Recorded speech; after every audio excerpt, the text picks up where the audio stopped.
first, we're going to have a look at a couple of things to do with the narrowboat. Then, Wendy's coming back to the screen to talk about why she's been away.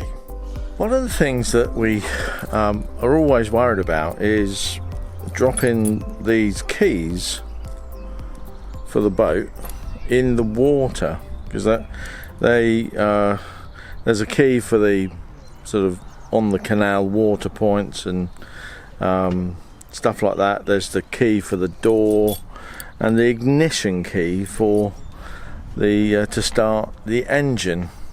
So what we thought to do is Wendy had an idea that we would well, these keys are attached to this cork and another sort of float thing here, this sort of rubbery thing. So we thought we'd throw the keys in the water to see if they sink or not. But before we did that, we thought we'd tie a rope to it so that if they do sink, we can hook them back out. So here we go. They're going to go down just between there, and I'm just going to... Oh, look at that. They float beautifully. So I'm going to drop that water right in there. So that's a good test, isn't it? Throw your keys in the water, see if they float. They do. It's marvellous. So we're very happy about that. We now don't need to worry about dropping things in the water. One of the other things that people say is that if you own a narrowboat, you're bound to fall into the canal at some point during the ownership. Now I suppose, you know, everybody I've spoken to so far has had a little bit of a altercation with the water. Somebody I was speaking to the other day said that they'd had one leg in the canal twice, so not fully in. But it's quite cold. Even on a warm day, it's very cold, so you don't want to go in for too long. If you move things around, the boat is on water, so it might tip over or this way or that. And one of the things we've had done is we've had 300 amp hour lead acid batteries taken out a few days ago, and since then the boat has been lighter on the starboard side, so it's tipped over to the port side, and it's been on a bit of a lean quite noticeably. I mean, we've been boiling the kettle up on here this morning, and as we've walked around, the boat has moved, and the kettle has been sort of sliding off because the boat has been leaning so much. So I've had to just go under the well deck at the front and move to what they call mud weights, huge 56-pound weights from the port side to the starboard in the well deck. So I've had to be laying on my back trying to lift a 56-pound weight from one side of the boat to the other. Quite difficult, but we got it done, and now the boat's pretty level on the water, so that's nice. I just want to thank everybody for their well wishes, because I haven't been very well and I haven't been on the camera for a few weeks, but I'm well on the mend now. I guess everyone's been suffering really with their mental health, but I seem to also be suffering from psychosis, and I went into a psychiatric unit for a week, and I obviously had a couple of discussions with a psychiatrist. So they've put me on some new medication, and I'm home now, and they're coming out every couple of days to see me and Steve, and they've been very, very helpful. I think they're called urgent care assessment in UCAT. That's what they're called. I forget. That's it. That's what they're called. And they come out and they bring me the medication, so I don't have to worry about that. And they've also been like, it's someone to talk to, and it seems so odd to have someone on the boat after all these months, because the only person we had come on was our friend that was in our bubble, because he lived on his own, but he's moved away now, so Steve and I have just had nobody and seen nobody, and it was very nice to have them to talk things over with. And I'm hoping too that it won't be too long before I feel so we can go and see our grandchildren and our sons and daughter-in-laws, because we have missed them so.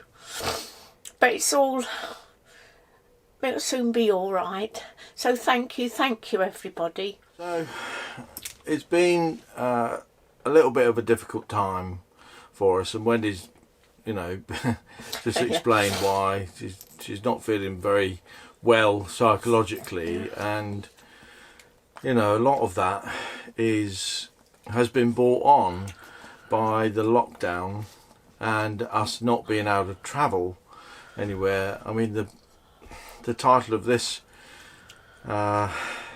channel is The Happy Travellers, and when we're not able to travel, it really it does upset us greatly. Wendy suffers more than I do, but it really has been an awful time. We've tried to keep the channel a bit upbeat, and you'll notice that I've been sort of busying myself with other bits and pieces and trying to keep you guys updated on a weekly basis. And I hope that's been enjoyable. But we've struggled, haven't we? Yes. And I just wish in America you can register dogs as emotional support dogs, and I wish Pippin could be registered, because she's such a comfort to me. She definitely is. I wish she could be, and then I feel much stronger when you're not alone. Oh. So one of the things that sort of led up to this was that Wendy's got spondylitis or spondylosis. I'm not quite sure which in her neck. So that's a compression of the bits between the vertebrae and sort of bones rubbing together and stuff like that. You might sort of call it a slip disc if it was in the lower back, I suppose, but it's a bit more than that. It's sort of nerve. Good girl. Yes, a good girl. Nerve elements as well, isn't it? So yes. it's quite a painful thing. Yeah. And years ago, the GP prescribed for a short period. It was supposed to be tramadol. But Wendy's been taking them for, 4 years? Yes. Wendy's been taking them for 4 years, and more recently, and due to the troubles with not being able to travel, Wendy's felt the need to take more and more. But luckily, she realised that probably wasn't a good thing, and sort of identified that you were pretty much addicted. Yes. Yeah. Wendy was addicted to tramadol. Yes. Tramadol is an opioid drug for short-term pain relief, so it's quite powerful. And Wendy was prescribed a couple a day to begin with, and then maybe up to 4 later on, and then more recently Wendy's been taking 6 tramadol a day. But she's done a fantastic job, haven't you? Yes. You've done a fantastic job of coming off them. There's been a programme. Yeah. Wendy's worked with the GP and the psychiatric people to put a program in place to come off of them. Now Wendy doesn't take those at all. It really, that's been a real big challenge. It has, because we've been travelling abroad. It's so easy to get tramadol, and if you just like go to a doctor's and you're not registered, you just show them your repeats and they just prescribe them. So I've just been getting them over all these years, but now because of lockdown, I guess it's been the best thing, because we're here in Crick. But it has affected me. I haven't got much hair now. I've had bald patches on my head and that, but we're getting there now. We are getting there. We are getting there. Yeah, we're turning the corner. Yes. So Wendy had a lot of trouble with her scalp, didn't you? Psychological trouble. She kept on scratching and feeling that there was something wrong, and then bald patches started to appear.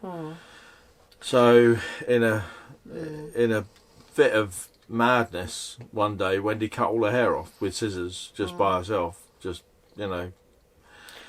it's something that people with some psychological problems do occasionally, and then hence the hairstyle. Yeah, I was cutting it off for a sacrifice. It was.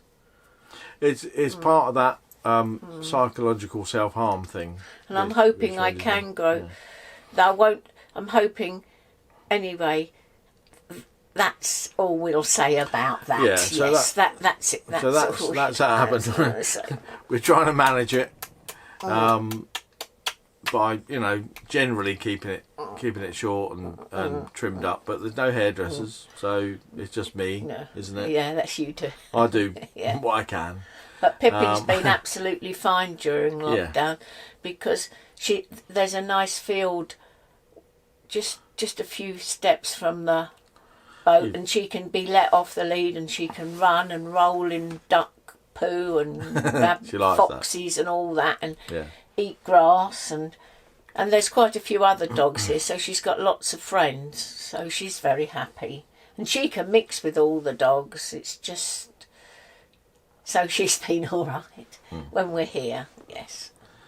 So I think that's all I will say today, and I thank you once again. You're the best viewers of the channel. The amount of support we've had from you guys out there who only know us through this medium of video. You never met us. No, but you're so kind. The support has been amazing. Yeah. So thank you for that. I really do mean that. So that's good. We're trying to keep ourselves upbeat. Yep.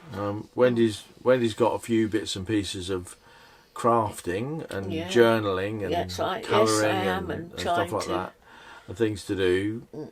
Trying to get back into the crochet a little bit, and knitting and the cooking. I've got puzzles. I've got lots I like to do. Yeah. But it's all in the frame of mind. It's all you've got to get your mind. And and cleaning and I've decided that I will take up public speaking once again, and I've rejoined a Toastmasters club. It's all online at the moment, so we do Zoom meetings. I haven't really done Zoom meetings. I'm quite comfortable in front of a camera, but these are live Zoom meetings with other people, and we do prepared speeches. So when we're recording this, this is the 1st of April, and this is my first day as a fully paid up member back in Toastmasters at Northampton Speakers Club. So really nice club. Pretty much every bit as good as the previous club I was in down in Brighton and Hove, which was superb. I haven't got a bad word to say about Brighton and Hove Speakers Club. Really, really great. And Northampton seems to be good. I've been to 3 meetings online. Very different to an in-person meeting, and I'm really, really looking forward to being able to stand in front of a group of friendly people and deliver some speeches and talks on things that I want to do. I've got my first speech booked in for the 12th of April, which will be done online, and it's called The Icebreaker. That is that I'll be introducing myself, explaining a bit about why I've joined Toastmasters, what my goals are. And I'll tell you what my goal is. My ultimate goal is to have somebody invite me to speak at their event, and to talk about something that's of interest. That'll be, and then pay me. Haha. That'd be great, wouldn't it? I don't know how long that's going to take. I have been paid to speak at conferences. I've run my own seminars, so I'm not a stranger to it, but it's all been very technical, and I'm hoping to get more into some sort of interesting, or maybe more storytelling, conversational type talks. Anyway, that's what I'm doing. That's keeping me interested, along with everything else. So there we are. We're going to see you again next week, aren't we? Yes. And we'll both be back. Yeah, we will. We'll be back. Back with a vengeance. Who used to say that? Was Back it with a James vengeance. Bond? I don't know. Back with vengeance. No, I don't know. I don't know who that is. Back with a vengeance. Anyway, Yeah. we will be back. Yes, we will. Yeah. And hopefully returning to our normal happy travelling selves. Yes, that's right. We might even be going out on the boat Yeah. soon. We'll see you then. Yes. Bye bye for now. Bye bye, everyone. Thanks so much. Yeah, thank Bye-bye. you. Bye bye, everyone. Thank you.